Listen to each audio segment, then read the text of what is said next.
19 August থেকে পুরো দমে চলবে গণপরিবহন, খুলছে পর্যটন ও বিনোদন কেন্দ্র। করোনায় আরও 215 জনের মৃত্যু, গণপরিবহন ও শপিং মলে উপেক্ষিত স্বাস্থ্যবিধি।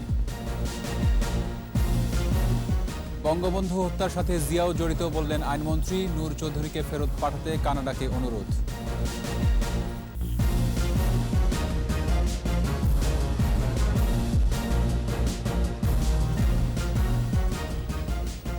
শুনছিলেন ফার্স্ট সিকিউরিটি ইসলামী ব্যাংক লিমিটেড সংবাদ শিরোনাম। আমন্ত্রণ রাত 9টার 21 সংবাদে, সাথে আছি রক্তিম ত্রিপুরা।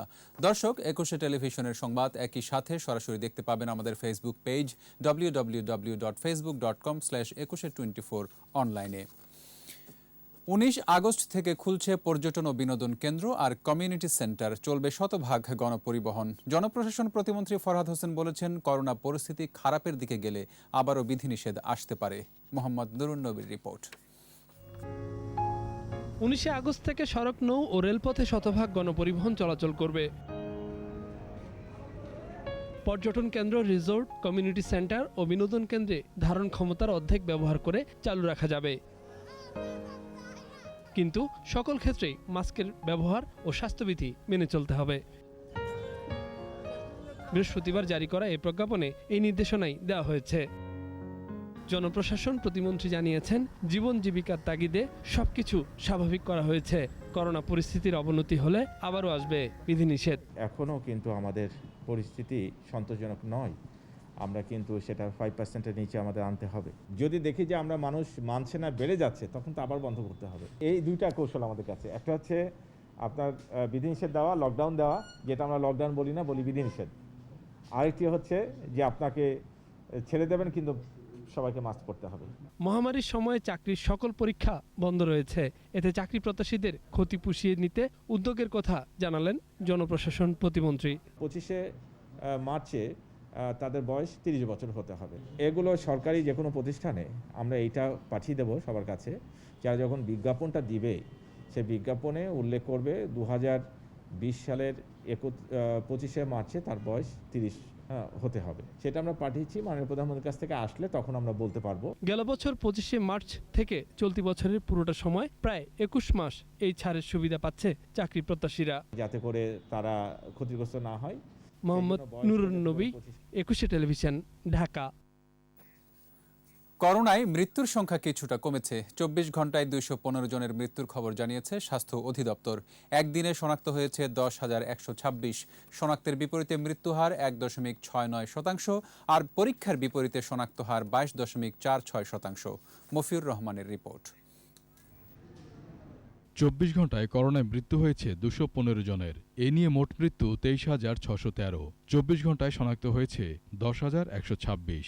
মোট শনাক্ত 13,96,868।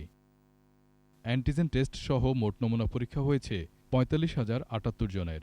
এ পর্যন্ত মোট নমুনা পরীক্ষা হয়েছে 83,01,549 জন। আর 24 ঘন্টায় সুস্থ হয়েছেন 13,990 জন। মোট সুস্থ 12,62,065। সর্বোচ্চ মৃত্যুর সংখ্যা ঢাকা বিভাগে 65 জন, আর চট্টগ্রাম বিভাগে 54, রাজশাহী বিভাগে 9, খুলনায় 28, বরিশালে 11, সিলেটে 23, রংপুরে 16 এবং ময়মনসিংহে 10 জন মারা গেছে। 61 থেকে 70 বছরের মধ্যে মারা গেছে 63 জন। 51 থেকে 60 বছরের 56 এবং 71 থেকে 80 বছরের মধ্যে 36 জনের মৃত্যু হয়েছে। মৃত্যুহার 1.69%। দৈনিক সংক্রমণ 22.46%। মোট শনাক্ত 16.83% নিয়ে সুস্থতার হার 90.35%। মফিউর রহমান, 21 টেলিভিশন, ঢাকা। করোনার তীব্র সংক্রমণের মধ্যেও নেই স্বাস্থ্যবিধি মানার বালায়। গণপরিবহনে এখনও উপেক্ষিত হচ্ছে সামাজিক দূরত্ববিধি। লঞ্চে মাস্ক না পরে গাদাগাদি করে সফর করছেন যাত্রীরা। তবে ট্রেনে কড়াকড়ি থাকায় মানতে হচ্ছে স্বাস্থ্যবিধি। মানিক শিকদারের রিপোর্ট। বরিশাল, ভোলা, চাঁদপুর সহ দেশের দক্ষিণাঞ্চল থেকে রাজধানীমুখী জনস্রোত। তবে মাস্ক পরিধান, নিরাপত্তা দূরত্ব বজায় ও স্বাস্থ্যবিধি মেনে যাত্রী পরিবহনের কথা থাকলেও বাস্তবে চিত্র বিপরীত। আপনি মাস্ক লাগান নাই কেন? এই যে এখন লাগাবো। ভুল হয়েছে স্যার, ভুল হয়েছে। স্বাস্থ্যবিধি না মানতে অজুহাতেরও শেষ নেই। মাস্ক ব্যাগে আছে, করি নাই। আর লঞ্চে আসছিল, হারাই গেছে। গাদাগাদি করে যাত্রী পরিবহনে মারাত্মক সংক্রমণের আশঙ্কা করছেন সচেতন যাত্রীরা। লঞ্চে কোনো স্বাস্থ্যবিধি নাই ভাই। 50% মানুষই মাস্ক নাই। এত পরিমাণ ভিড় ছিল আর এত পরিমাণে মিলমিশ ছিল, পা রাখার জায়গা ছিল না। সদরঘাটের তুলনায় কমলাপুরের চিত্র কিছুটা সন্তোষজনক। প্রবেশপথেই রাখা হয়েছে তাপমাত্রা মাপার যন্ত্র ও জীবাণুনাশক। স্বাস্থ্যবিধি সবাই মেনটেন করতেছে, আর মানে দেখতেছি যে না মোটামুটি সব কিছু ঠিক আছে। যাত্রীদের কেউ কেউ অন্যরা স্বাস্থ্যবিধি মানছেন কিনা তা নিয়ে চিন্তিত, তবে নিজেরা সাথে রাখেননি মাস্ক। শতভাগ সিটে আমাদেরকে আসতে হচ্ছে এখানে। আপনার মাস্কটা কোথায়? আসলে মাস্ক সাথে থাকে কিন্তু আসলে সেভাবে তো ইউজ করা হয় না।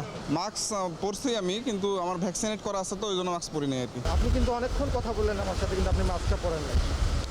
কিসের জন্য পড়বো আমি? তবে সার্বিকভাবে রেলের ব্যবস্থাপনা নিয়ে সন্তোষ প্রকাশ করেছেন যাত্রীরা।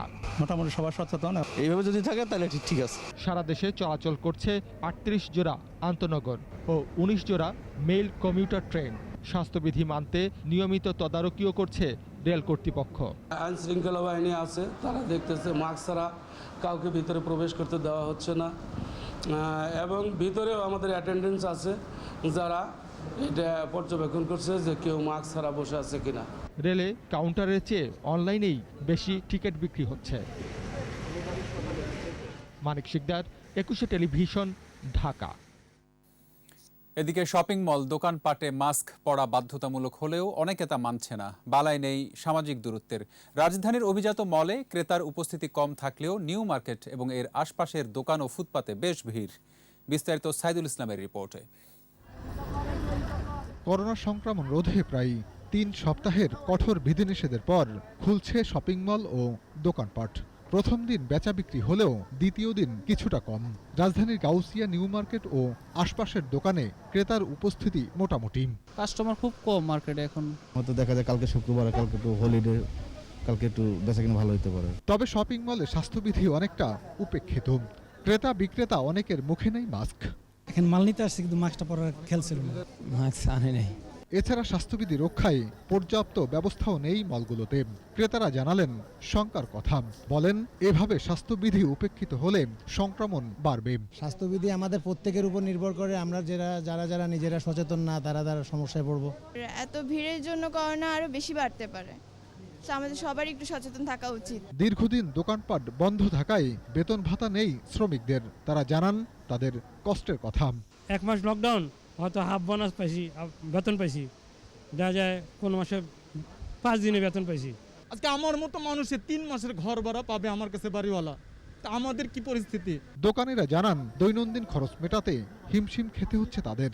আমাদের মাসে খরচ আছে প্রায় 4 লক্ষ টাকা খরচ আছে। সব মিলিয়ে মনে করেন যে আমরা এই 2 বছরে অনেক টাকার ঋণের মধ্যে আছি। কোরবানিতে পেলাম 6 দিন, এই 6 দিন দোকানদারি করি, 15 দিন দোকানদারি, এত খরচ মেটানো সম্ভব হচ্ছে না। সাইদুল ইসলাম, 21 টেলিভিশন, ঢাকা। জাতির জনক বঙ্গবন্ধু শেখ মুজিবুর রহমান হত্যাকাণ্ডের সঙ্গে জিয়াউর রহমান জড়িত, এটা দিনের আলোর মতো স্পষ্ট বলে মন্তব্য করেছেন আইনমন্ত্রী আনিসুল হক। বঙ্গবন্ধুর পলাতক খুনিদের শীঘ্রই দেশে এনে রায় কার্যকর করা হবে বলেও জানান তিনি।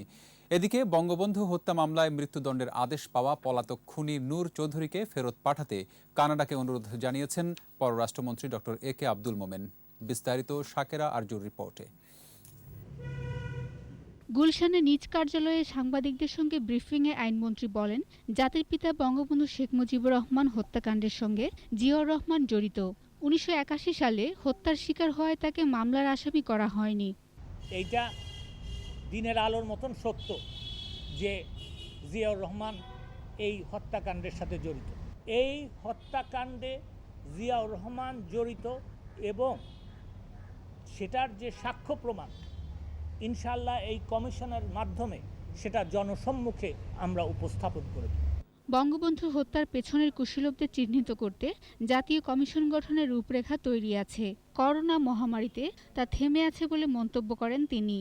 এই কমিশনের কার্যাবলীটা কি হবে এবং এই কমিশনটা কাদের দ্বারা কনস্টিটিউটেড হবে, এই জিনিসগুলি করোনা ভাইরাস এর প্রকোপটা শেষ হওয়ার সঙ্গে সঙ্গেই আপনারা দেখতে পাবেন। এদিকে জাতির পিতার আত্মস্বীকৃত খুনি নূর চৌধুরীকে ফেরত চেয়েছেন পররাষ্ট্রমন্ত্রী ডক্টর এ.কে আব্দুল মোমেন। কানাডার আন্তর্জাতিক উন্নয়ন বিষয়ক মন্ত্রী ক্যারিনা গোল্ডের সাথে ভার্চুয়াল এক বৈঠকে তিনি এই অনুরোধ জানান। শাকেরা আরজু, একুশে টেলিভিশন, ঢাকা। নিচ্ছি সংবাদ বিরতি। যখন ফিরছি তখন অন্যান্য খবরের সঙ্গে আরও থাকছে। পিবিআই কর্মকর্তার বিরুদ্ধে ধর্ষণ মামলা, তদন্ত করে ব্যবস্থা বললেন স্বরাষ্ট্রমন্ত্রী। আমন্ত্রণ আবারও রাত ৯:২১ সংবাদে। পুলিশ ব্যুরো অফ ইনভেস্টিগেশনের কর্মকর্তা মুক্তার হোসেনের বিরুদ্ধে ধর্ষণ মামলা করেছেন এক নারী পুলিশ পরিদর্শক।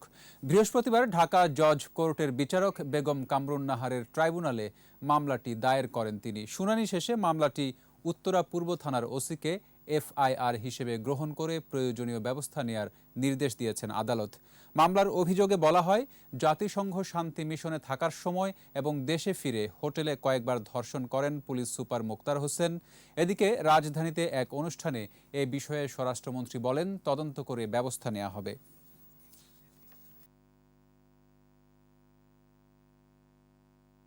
এই ঘটনা কি এগুলো সব না জেনে তো আমি কিছু বলতে পারবো না। আগে আমরা জেনে নিই ঘটনাটা কি হয়েছে, আমরা তারপরে এটা নিয়ে কথা বলবো। অভিযোগ প্রমাণিত হলে সে অনুযায়ী ব্যবস্থা হবে। ২৪ ঘন্টায় দেশে ডেঙ্গু আক্রান্ত হয়ে হাসপাতালে ভর্তি ২৪২ জন। রাজধানীতে এই সংখ্যা ২২১। এক সপ্তাহে রাজধানীর সলিমুল্লাহ মেডিকেল কলেজ হাসপাতালে ডেঙ্গু ইউনিটে চিকিৎসাধীন অবস্থায় মারা গেছে ৫ জন। এদিকে এডিস মশার উৎপত্তিস্থল ধ্বংস করতে সিটি কর্পোরেশনের প্রতি আহ্বান জানিয়েছেন স্বাস্থ্য অধিদপ্তরের মহাপরিচালক। মাহমুদ হাসানের রিপোর্ট। রাজধানীর সলিমুল্লাহ মেডিকেল কলেজ হাসপাতালে ডেঙ্গু ইউনিটে খালি নেই বেড। প্রতিদিনই ভর্তি হচ্ছে নতুন রোগী।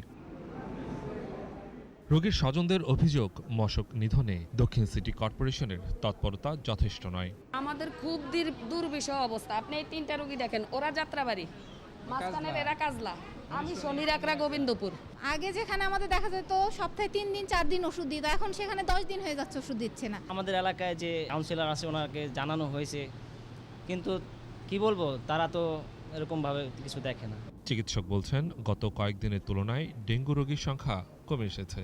তবে জ্বরের সাথে বমি আর শরীর ব্যথা থাকলে হাসপাতালে ভর্তির পরামর্শ দিচ্ছেন চিকিৎসকরা। পেশেন্টরা আসার 3 দিনের মাথায় বা 4 দিনের মাথায় তাদের বিভিন্ন ধরনের কমপ্লিকেশন ডেভেলপ করতেছে, বিভিন্ন অর্গান ইনভলভ হচ্ছে এবং রোগীরা খুব দ্রুত খারাপ হয়ে যাচ্ছে। আমাদের হাসপাতালে টোটাল 5 জন রোগী মারা গেছে ডেঙ্গুতে।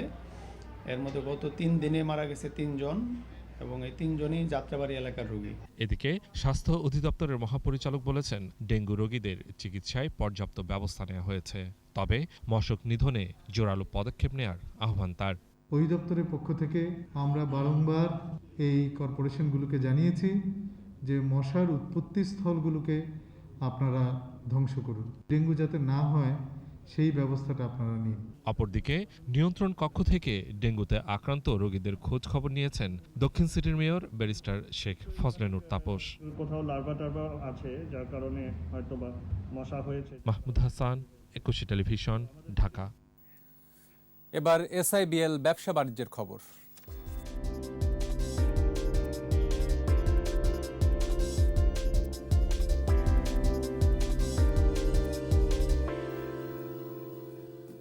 সূচক ও লেনদেন বেড়েছে দেশের পুঁজিবাজারে। একই সঙ্গে দর বেড়েছে বেশিরভাগ প্রতিষ্ঠানের। বৃহস্পতিবার ডিএসসিতে লেনদেন হওয়া ৩৭৬টি প্রতিষ্ঠানের মধ্যে দর বেড়েছে ২০৯টির, কমেছে ১৪৪টির আর অপরিবর্তিত ছিল ২৩টির দর। ডিএসসির প্রধান সূচক ডিএসসি এক্স ৭৬ পয়েন্ট বেড়ে উঠে আসে ৬,৬৯৯ পয়েন্টে। আর দিন শেষে ডিএসসিতে লেনদেনের পরিমাণ দাঁড়ায় ২,৬৬১ কোটি ৭০ লাখ টাকা। সূচক বেড়েছে অপর স্টক এক্সচেঞ্জ সিএসইতেও। লেনদেন হয়েছে ৮৯ কোটি ৯৩ লাখ টাকার শেয়ার ও মিউচুয়াল ফান্ড।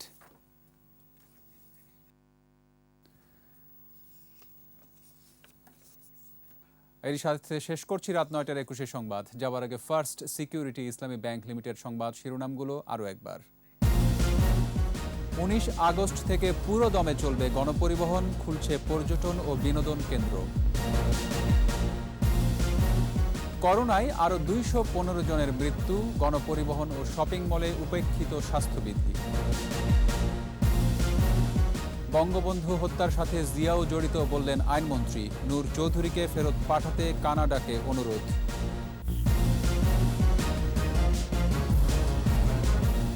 সর্বশেষ খবর জানতে ডায়াল করুন 2021 নম্বরে আর ভিজিট করুন 21-tv.com ওয়েবসাইটে। এছাড়া ফেসবুকে লগ ইন করতে পারেন facebook.com/2124 অনলাইনে। পরের সংবাদ রাত 11টায় দেখার আমন্ত্রণ রইল। স্বাস্থ্যবিধি মেনে চলুন, সুস্থ থাকুন।